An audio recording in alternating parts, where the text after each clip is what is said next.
ಹಿಂದೂಗಳ ಭಾವನೆಯನ್ನು ಗೌರವಿಸುವ ಸರ್ಕಾರವನ್ನು ನಾವು ತರಲಿಕ್ಕೆ ಸಾಧ್ಯ ಆಗ್ತಾ ಇಲ್ಲ. ಆ ಉಡುಪಿ ಪೇಜಾವರ ಮಠದ ಸ್ವಾಮೀಜಿನೂ ಕೂಡ ಹೇಳಿದ್ದಾರೆ ಸಂವಿಧಾನ ಬದಲಾವಣೆ ಆಗಬೇಕು ಅಂತ. ಐ ಡೋಂಟ್ ನೋ, ಸಂವಿಧಾನ ಬದಲಾವಣೆ ಆಗಬಾರದು ಅಂತಲೇ ನಾವೆಲ್ಲ ಹೋರಾಟ ಮಾಡ್ತೀವಿ. ಸಿದ್ದರಾಮಯ್ಯನವರ ಸರ್ಕಾರ ಬಂದಾಗ್ಲೆಲ್ಲ ಪೇಜಾವರ ಶ್ರೀಗಳೇ ಟಾರ್ಗೆಟ್ ಆಗೋದು ಯಾಕೆ? ಮೌಲ್ವಿಗಳಿಗೆ ಮಾಡದ ಸಂವಿಧಾನದ ಪಾಠ ಶ್ರೀಗಳಿಗೆ ಯಾಕೆ ಮಾಡ್ತೀರಾ?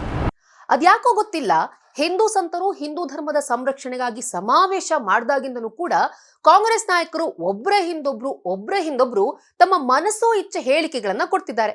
ಸ್ವಾಮೀಜಿಗಳಿಗೆ ಸಂವಿಧಾನದ ಪಾಠವನ್ನ ಮಾಡ್ತಿದ್ದಾರೆ. ಅದರಲ್ಲೂ ಕೂಡ ಎಸ್ಪೆಷಲಿ ಪೇಜಾವರ ಶ್ರೀಗಳನ್ನೇ ಟಾರ್ಗೆಟ್ ಮಾಡಿ ಮಾತನಾಡ್ತಿದ್ದಾರೆ. ಮೊನ್ನೆ ಸಚಿವ ಎಚ್ ಸಿ ಮಹದೇವಪ್ಪನವರು ಪೇಜಾವರ ಶ್ರೀಗಳಿಗೆ ಸಂವಿಧಾನದ ಪಾಠವನ್ನ ಮಾಡಿದ್ರು. ಇಷ್ಟುದ್ದ ಲೆಟರ್ನ ಬರೆದು ನೀವು ಸಂವಿಧಾನದ ಆಶಯಕ್ಕೆ ತಕ್ಕಂತೆ ನಡೀರಿ ಅಂತ. ಇನ್ನೊಂದ್ ಕಡೆ ಬಿ ಕೆ ಹರಿಪ್ರಸಾದ್ ಅವರು ಪೇಜಾವರ ಶ್ರೀಗಳಿಗೆ ಸಂವಿಧಾನದ ಮೇಲೆ ಗೌರವ ಇಲ್ಲ ಅಂತ ಅಂದ್ರೆ ಹೇಗೆ? ನಕ್ಸಲೇಟ್ಗಳಿಗೆ, ಭಯೋತ್ಪಾದಕರಿಗೆ ಸಂವಿಧಾನದ ಮೇಲೆ ಗೌರವ ಇರೋದಿಲ್ಲ ಅಂದ್ರೆ ಇವ್ರು ಯಾವ ರೀತಿ ಲಿಂಕ್ ಮಾಡೋಕ್ ಹೊರಟಿದ್ದಾರೆ ಪೇಜಾವರ ಶ್ರೀಗಳಿಗೆ? ಇವರಿಬ್ರ ಮುಗಿತಾ? ಇದೀಗ ಸನ್ಮಾನ್ಯ ಮುಖ್ಯಮಂತ್ರಿ ಸಿದ್ದರಾಮಯ್ಯನವರು ಪೇಜಾವರ ಶ್ರೀಗಳನ್ನ ಟಾರ್ಗೆಟ್ ಮಾಡಿ ಮಾತನಾಡಿದ್ದಾರೆ. ಫಾರ್ ಯುವರ್ ಕೈಂಡ್ ಇನ್ಫಾರ್ಮೇಶನ್, ನಾನು ಕೂಡ ಆ ಕಾರ್ಯಕ್ರಮವನ್ನ ಕವರ್ ಮಾಡಿದ್ದೀನಿ. ನಾನು ಪೂರ್ತಿ ಕಾರ್ಯಕ್ರಮದವರೆಗೆ ಅಲ್ಲಿದ್ದೆ. ನನ್ನ ಗಮನಕ್ಕೆ ಎಲ್ಲೂ ಕೂಡ ಸ್ವಾಮೀಜಿಗಳು ಪೇಜಾವರ ಶ್ರೀಗಳು ಸಂವಿಧಾನವನ್ನ ಬದಲಾವಣೆ ಮಾಡಬೇಕು ಅಂತ ಹೇಳಿಕೆಯನ್ನ ಕೊಟ್ಟಿಲ್ಲ. ಅವ್ರು ಹೇಳಿದ್ದೇನಪ್ಪಾ ಅಂತ ಹೇಳಿದ್ರೆ, ನಮ್ಮ ಹಿಂದೂ ಧರ್ಮವನ್ನ ಗೌರವಿಸುವಂತಹ ಸರ್ಕಾರಗಳು ಬರಬೇಕು, ಆ ರೀತಿ ಸರ್ಕಾರಗಳನ್ನ ನಾವು ಆಯ್ಕೆ ಮಾಡಬೇಕು ಅನ್ನೋ ರೀತಿಯಲ್ಲಿ ಹಿಂದೂ ಧರ್ಮದ ಸಂರಕ್ಷಣೆ ಬಗ್ಗೆ ಅವ್ರು ಮಾತನಾಡಿದ್ರೆ ಹೊರತು ಅವರು ಘನತೆ ಕೊಡುವ ಸಂವಿಧಾನ ಬೇಕು ಅಂತ ಹೇಳಿಲ್ಲ. ನಮಗೆ ಘನತೆ ಕೊಡುವ ಸರ್ಕಾರ ಬೇಕು ಅಂತ ಹೇಳಿದ್ದಾರೆ. ಹಿಂದೂ ಮತವನ್ನು ಗೌರವಿಸುವ, ಹಿಂದೂಗಳ ಭಾವನೆಯನ್ನು ಗೌರವಿಸುವ ಸರ್ಕಾರವನ್ನು ನಾವು ತರಲಿಕ್ಕೆ ಸಾಧ್ಯ ಆಗ್ತಾ ಇಲ್ಲ. ಈಗ ಪೇಜಾವರ ಶ್ರೀಗಳು ಹೇಳಿದ್ದೇನಪ್ಪಾ ಅಂತ ಅಂದ್ರೆ, ವಕ್ಫ್ ಕಾನೂನಿನ ಹಿನ್ನೆಲೆಯಲ್ಲಿ ಮುಜರಾಯಿ ಮಂಡಳಿ ಬಗ್ಗೆ ಎರಡೂ ಸಂಸ್ಥೆಗಳು ಸರ್ಕಾರದ ದೃಷ್ಟಿಯಲ್ಲಿ ಎರಡೂ ಧರ್ಮಗಳ ನಡುವಿನ ತಾರತಮ್ಯವನ್ನ ತೋರಿಸುತ್ತೆ ಅಂತ ಹೇಳಿದ್ದಾರೆ. ಸ್ವಾಮೀಜಿಗಳ ವಿರುದ್ಧ ಆಗಲಿ, ಬೇರೆ ಧರ್ಮ ಮುಖಂಡರ ವಿರುದ್ಧ ಎಲ್ಲಿವರೆಗೂ ಕೂಡ ಹರಿಪ್ರಸಾದ್ ಅವರು ಧೈರ್ಯವಾಗಿ ಮಾತನಾಡಿದ್ದನ್ನ ನಾನಂತೂ ನೋಡಿಲ್ಲ. ಮೊನ್ನೆ ಮೌಲ್ವಿಗಳು ಬಹಿರಂಗ ಸಮಾವೇಶವನ್ನ ಮಾಡಿದ್ರು ವಕ್ಫ್ ತಿದ್ದುಪಡಿ ಕಾಯ್ದೆ ವಿರುದ್ಧ. ಏನಂದ್ರು ಆ ಸಮಯದಲ್ಲಿ ಅಂತ ಹೇಳಿದ್ರೆ, ನಮಗೆ ಕಾನೂನು ಬೇಡ, ಸಂಸತ್ತು ಬೇಡ ಅಂತ ಹೇಳಿ ಕಡ್ಡಿ ತುಂಡು ಮಾಡಿದ ಹಾಗೆ ಮಾತನಾಡಿದ್ರು. ಆಗ ಬಿ ಕೆ ಹರಿಪ್ರಸಾದ್ ಅವರು, ನೀವು ಮೌಲ್ವಿ ಹುದ್ದೆಯನ್ನ ಬಿಟ್ಟು ರಾಜಕೀಯಕ್ಕೆ ಬನ್ನಿ ಅಂತ ಹೇಳಿಲ್ಲ. ಮಹದೇವಪ್ಪನವರು, ನೀವು ಸಂವಿಧಾನದ ಆಶಯಕ್ಕೆ ತಕ್ಕ ಹಾಗೆ ನಡೆದುಕೊಳ್ಳಿ ಅಂತ ಹೇಳಿ ಇಷ್ಟುದ್ದ ಪತ್ರನೂ ಬರ್ದಿಲ್ಲ. ಇನ್ನು ನೀವು ಸಿದ್ದರಾಮಯ್ಯನವರು, ಅವರು ಶರಿಯಾ ಕಾನೂನನ್ನ ತರೋದಕ್ಕೆ ಹೊರಟಿದ್ದಾರೆ ಅಂತ ಮಾತಾಡಲ್ಲ.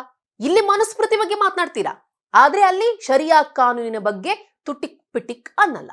ಒಂದು, ನಿಮ್ಮ ರಾಜಕೀಯ ಅನುಕೂಲಕ್ಕಾಗಿ ಕೆಲವೊಂದು ಕಡೆ ಜಾಣ ಮೌನ ಅಥವಾ ಜಾಣ ಆಕ್ರೋಶವನ್ನ ವ್ಯಕ್ತಪಡಿಸ್ತೀರಿ.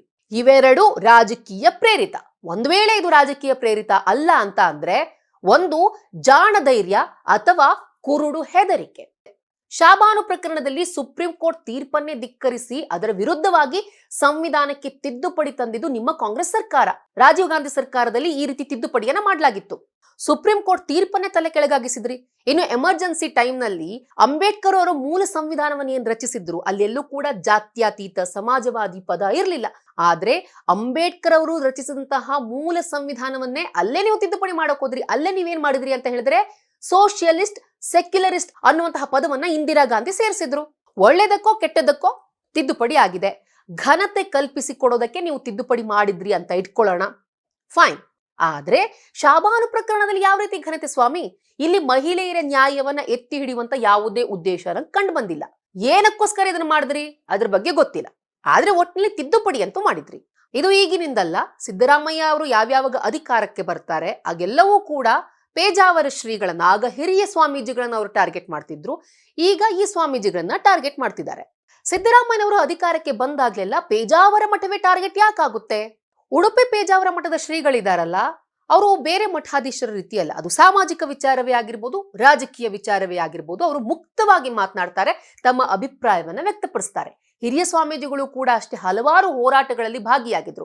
ಈ ಹಿಂದೆ ಪರಿಸರದ ಹೋರಾಟದಲ್ಲಿ ಭಾಗಿಯಾಗಿದ್ರು, ಉಷ್ಣ ಸ್ಥಾವರದ ವಿರುದ್ಧ ಹೋರಾಟವನ್ನ ಮಾಡಿದ್ರು, ಹಾರು ಬೂದಿ ವಿರುದ್ಧ ಹೋರಾಟವನ್ನ ಮಾಡಿದ್ರು. ಸೊ ಈ ಮಠ, ಈ ಪೇಜಾವರ ಮಠ ಇದೆಯಲ್ಲ, ಸಾಮಾಜಿಕ ಕಾರ್ಯಗಳಲ್ಲೂ ತೊಡಗಿಕೊಂಡಿದೆ. ಹಾಗೇನೆ ರಾಜಕೀಯ ವಿಚಾರ ಅಂತ ಬಂದಾಗ ಅಲ್ಲೇನಾದ್ರೂ ತಮಗೆ ಸರಿ ಇಲ್ಲ ಅಂತ ಅನ್ಸಿದಾಗ ಓಕಲ್ ಆಗಿ ತಮ್ಮ ಅಭಿಪ್ರಾಯವನ್ನ ವ್ಯಕ್ತಪಡಿಸ್ತಾ ಬಂದಿದ್ದಾರೆ.